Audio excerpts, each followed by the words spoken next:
We start with a blank slate. This is art. We start we start with a blank slate. One of the questions I've gotten the most often since the Llamas with Hats Epilogue came out is, what is the significance of this phone? This phone that slides in here with all the blood. Well, I'll tell you. I'll tell you all about this telephone. I'll tell you all about this beautiful phone here. This iPhone, very similar to the first iPhone I ever had, 3GS. Well, I'll tell you. There's a thing that happens in some programs, some television programs, some films, some media in general. It happened in Steven Universe, happened in She-Ra and the Princesses of Power. Not just children's shows, but often in children's shows. I think happens where you'll have characters like the Diamonds in Steven Universe, or Hordak in She-Ra and the Princesses of Power. And they'll do these terrible things. And by terrible things, I mean specifically genocide. They'll commit massive acts of genocide, but because the story itself, like in Steven Universe, it's ultimately Steven's relationship with the Diamonds is one of family conflict and stuff. And, you know, the end result of family conflict should not necessarily be you killing your family. It should not necessarily be you murdering your family members with whom you've had conflict with. But in these stories, those family members are mass murderers. They're people who have committed the most unspeakable crimes. But because of the nature of the story, there needs to be some sort of redemption at the end. And so the Diamonds get redeemed, and Steven ends up having a nice, if a little bit awkward family relationship with him. And She-Ra and the Princesses of Power. Hordak gets redeemed and learns the value of friendship. Well, I didn't really want to do that with Llamas with Hats. In my mind, you know, there's actual genocidal murderers out there in the world, in our real, actual world. And Llamas with Hats has been out for long enough. It's had enough of a reach that at least a couple of the people who watched Llamas with Hats have, between 2009, when the series began, and now, been killed by a real-life genocidal murderer. And so that is the phone and the blood of a real-life Llamas with Hats viewer who has been killed by real-life violence. That's what it represents. And so I think that sets up the theme of this, which is not one of redemption, because I do not believe that Carl the Llama, I do not believe in my heart that Carl the Llama can be redeemed. I think there's a point where you've killed enough people, where you've done enough harm, that redemption is off the table. But I wanted to consider what is on the table. What is on the table for Carl the Llama? If you are beyond redemption, if you're beyond forgiveness, what are you not beyond? And I ultimately came to the decision that, Carl is able to achieve renewal. He's able to essentially remove his ego, remove his remove himself from the world and bring something new into it. But that's at the end. I'm getting a little ahead of myself. Right now, we start where we left off at episode 12. Carl has jumped off the bridge, and somehow he's found himself here. He found himself in a weird starry expanse. The stars in the background are not actually stars. It's like little water particles. There's a lot of water that shows up in here. Here comes this tube with some meat sticking out of it. This tube meat. This is very representational of how Carl views things. A big tube full of meat for him to play with.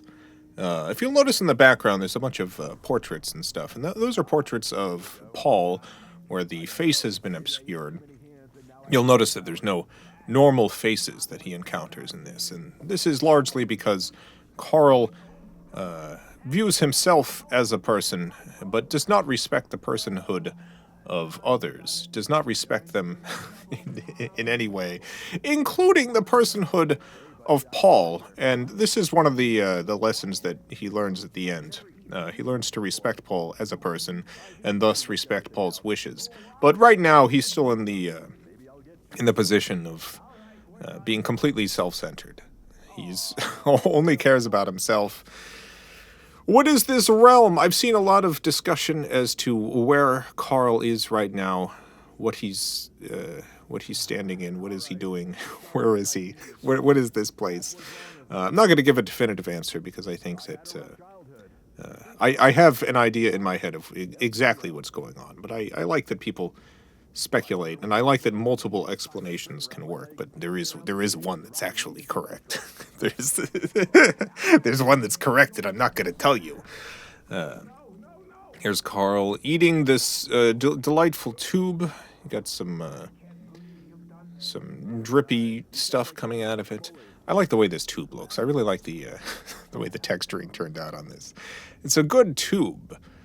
It's a delightful tube. One of the best tubes I've ever put in a Film Cow video. This part took a long time to render.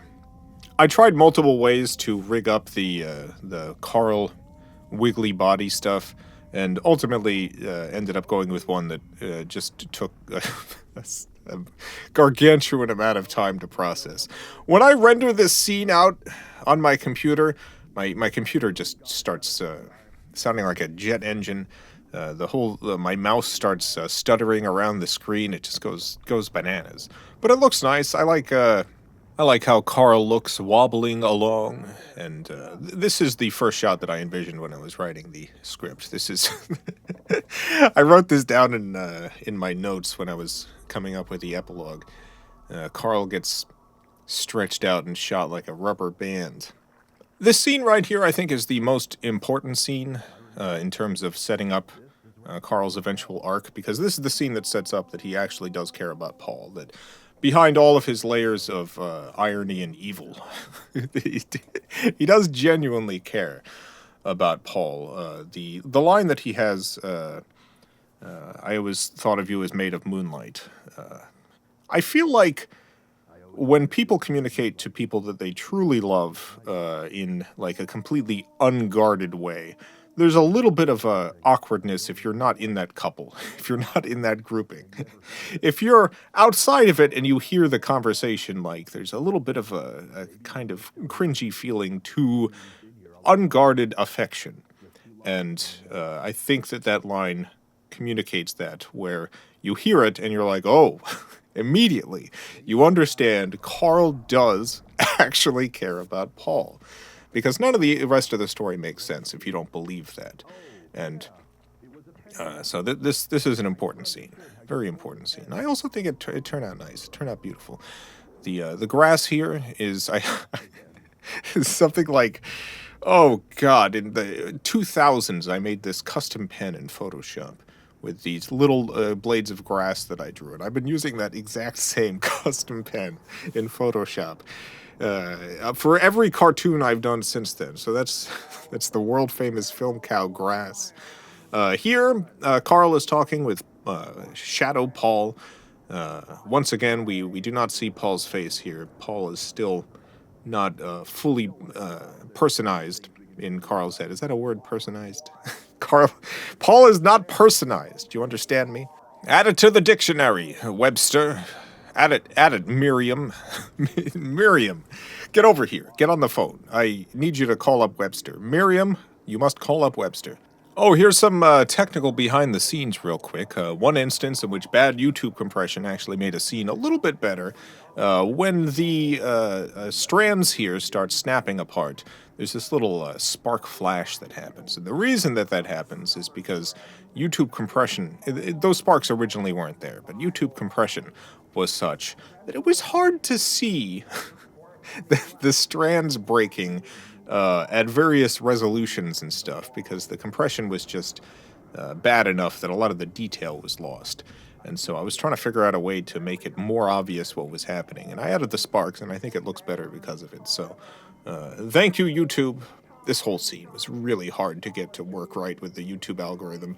It has a lot of stuff that YouTube hates, like very low contrast and a lot of stuff going on where the frame changes a lot from moment to moment because of the rain there.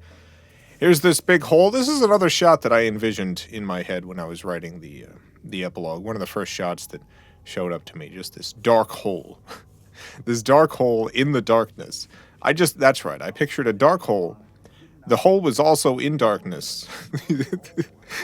This is what I was thinking of when I was thinking of llamas with hats. I don't know if you could tell, but there's these little water drops that run down the tube when it comes out of the water. Just a little detail.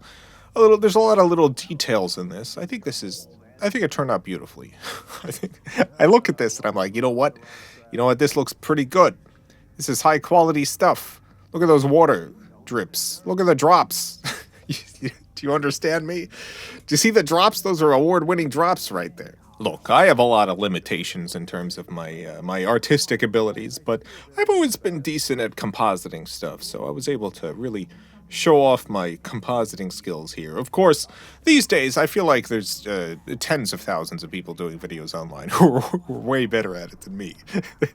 There was a period of time in which, there just weren't all that many people doing this stuff on the internet, and so I was near the top. But I feel like I'm middling to low at this point, but that's fine. Here's Carl. Carl's going to be dancing the Hasapiko. It's a Greek dance, the butcher's dance. I don't know if you know this about me, but I'm Greek. My family is Greek. Christopher is Greek. Christopher's my cousin. We're Greek. I really wanted to put something Greek in here. I haven't put a lot of Greek stuff into my work, but it felt like, because it's been a few years since I've done a project with Chris, now is the time. Now is the time for the Greek stuff. So Carl dances the butcher's dance, the Hasapiko, and here comes the face mountain. This is all of, not all of, but a variety, an assortment of Carl's victims, represented by various Kickstarter backers here, dancing the Hasapiko. The point of this scene is Carl still has a flirty relationship with his crimes. He's not actually remorseful. He will never be remorseful for this. He will never feel bad for killing these people. He's simply a murderer. He loves to murder. It's a thing he enjoys to do, and that's never going to change for him. We have another example of a not quite face here. Not a real face, just a kind of sloppily drawn-on face on this acorn. Carl's still not able to see other people as real full people. The acorn attempting to help him understand things here. I kind of imagine in my head that this acorn was also a mass murderer at some point, but has also gone through a transformation. I think this was once an evil acorn. Wasn't an acorn. Transferred into an acorn. Became an entirely different being through the process of renewal, just like Carl eventually does. I forgot to mention earlier, in case you didn't pick it up, there's a lot of symbolism and stuff. Paul asked Carl to dig a big hole and bury himself forever, and that's what Carl ends up doing at the end. Carl finally listens to Paul, and he puts himself in a hole as an acorn. There's a lot of stuff like that in this epilogue, and I'll tell you why. I'll tell you my darkest, deepest secret, and that is, Carl in episode 2 says that is what forgiveness sounds like, screaming and then silence. And then in episode 12, he screams, jumps off the bridge, and there's immediate silence as he hits the water. I did not intend that. I did. This was not me being clever. I literally hadn't even thought of that until I saw comments being like, oh, screaming and then silence. I was like, wait a minute. Oh, that's right. Oh, I'm very clever subconsciously. I put in this very clever thing without even realizing it. So I tried to put some of those intentionally in here to make up for the accidental the accidental deep symbolism in in episode 12. Speaking of symbolism, here is Carl rejecting the calls to reduce his ego and instead increasing it, creating an entire world of Carl here that he's walking through. Everything is Carl. Carl is the only thing that matters until he's confronted with the absolute ego-busting moment of realizing that the only thing that he cares about is something that he himself destroyed. This is a startling moment for him. You know, this is the thing that he's been rejecting, the thing that he's been intentionally forgetting this entire time, that he has, in fact, killed the only person that he's ever cared about. Paul there, glowing with this divine light. Paul represents the closest thing to the divine that Carl can reach, that Carl can recognize, and that's the startling moment for him. That's the big ego-breaking moment where he realizes that he's never going to be redeemed. He's never going to find forgiveness from Paul. It is too late for that. The opportunity is long gone. And even if Paul was still alive, it would be bad for him to get back with Paul. It would be a bad thing for Paul. Paul would be miserable again. And Carl understands this finally and does the first selfless thing he's ever done in his life. And he decides to simply disappear from Paul's life and also from the world. He renews himself into an acorn, which grows into a new beautiful tree, becomes something new because Carl could not. Carl could not be a big, beautiful tree, but he could allow this big, beautiful tree to grow in his place. In terms of real-life analogies, I feel like there's a lot of people who have specifically related to Carl, and I've done things in my past in which I've hurt someone, I've harmed someone in some way, and sometimes, you know, you can make that up. You can apologize, you can make good on the harm that you've done, but sometimes it's better if you simply remove yourself from the situation forever. Sometimes it's better if you're not there. That doesn't mean that you can't grow, that doesn't mean that you can't move on somewhere else and do good somewhere else, but sometimes situations or relationships get destroyed in a way that is not repairable, and you just have to move on. You have to become something else. This is the final shot, and this is again the Llamas with Hats viewers' phone. So we have the happiest possible ending to the series, but ultimately, what good does it do to the person who was killed before it came out? This is me still feeling guilt, even though I haven't provided a redemption for Carl. I still feel guilt about the story focusing on him and, you know, his journey or whatever when some of the people who watched this show were murdered by real-life Carls, and their stories are not told. They're off-screen. We only see their phone in the blood. And that's the Llamas with Hats epilogue. I'm very grateful to have been able to do this. I had not planned on doing more Llamas with Hats, but this idea just sort of kept rattling around in my head for a while, and eventually I decided, you know what?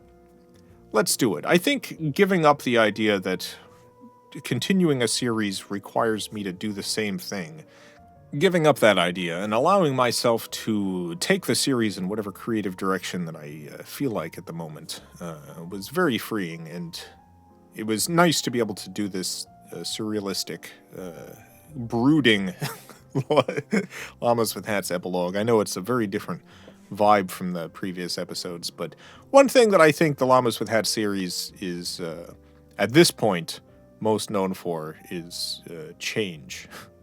Episode 12 is much different than episode 1. This epilogue, much different than episode 12.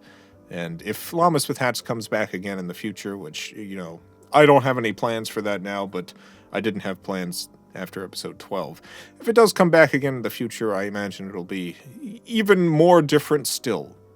It was wonderful working with Chris again on this. He's such a great voice actor. There's so many lines in this that I think he really nails, and it was a delight. I guess that's it. I guess that's all. I hope you've enjoyed this commentary track. I hope you've enjoyed all of the terrible secrets I've revealed. The final terrible secret, there is actually something here at the top of the screen. Carl's hat comes down. It's very hard to see. It's very subtle. But it ends where episode 12 did. No retconning here.